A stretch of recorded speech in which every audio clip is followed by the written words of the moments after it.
Okay, match list 1 with list 2। सो बच्चों, हमारे पास इस क्वेश्चन में लिस्ट 1 में सीड के कुछ पार्ट्स या टाइप्स दिए गए हैं और लिस्ट 2 में उनकी डेफिनेशंस या एग्जाम्पल्स हैं। तो हमें करेक्ट मैच बनाना है। ओके, सो पहला है स्कूटेलम। जब हम मोनोकोट सीड जैसे कि वीट या मेज पढ़ते हैं तो उसका एक ही बड़ा सा कोटिलीडोन होता है। उस सिंगल शील्ड शेप्ड कोटिलीडोन को ही हम स्कूटेलम कहते हैं। ये एम्ब्रियो एक्सिस को एंडोस्पर्म से सेपरेट करता है। सो ए का क्या हो गया 2, तो ये भी कैंसिल, ये भी cancel. Next is non albuminous seed. देखो, सीड्स दो तरह के होते हैं, एल्बुमिनस और नॉन एल्बुमिनस। एल्बुमिनस सीड्स में एंडोस्पर्म यानी फूड स्टोरिंग टिश्यू होता है।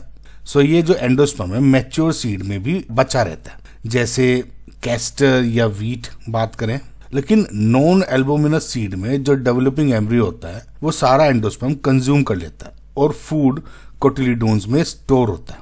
इसलिए मैच्योर सीड में एंडोस्पर्म एब्सेंट होता है, जिसका बहुत ही फेमस एग्जांपल क्या है, या तो ग्राउंड नट की बात करो या पी की बात करो, तो ये इसी के एग्जांपल। सो बी का क्या हो गया 3, तो ये भी कैंसिल। तो फिलहाल 1 दिख रहा है, बाकी के ऑप्शंस भी देखते हैं। Next is epiblast.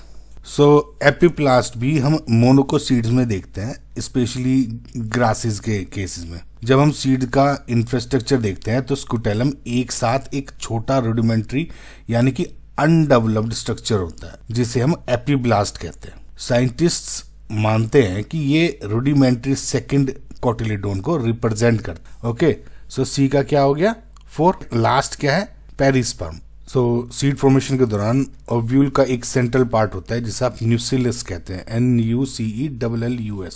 And generally न्यूसिलस seed development से पहले ही यूज हो जाता है। लेकिन कुछ सीड्स जैसे कि ब्लैक पेपर यानी आपकी जो काली मिर्च है और बीट रूट का एग्जाम्पल ले लो आप, न्यूसिलस का कुछ पार्ट रह जाता है कुछ, है ना। तो ये बचा हुआ जिसको आप बाकी रहे हुए पार्ट को क्या बोलते हो आप, परसिस्टेंट। ठीक है, सो ये बचा हुआ परसिस्टेंट न्यूसिलस ही पेरिस्पर्म कहलाता है और ये भी फूड स्टोर ही करता है। तो परसिस्टेंट न्यूसिलस, परसिस्टेंट मतलब बाकी रहना ही होता है, बचा रहना। तो डी का हो गया 1। तो करेक्ट आंसर क्या हो गया ऑप्शन नंबर 1।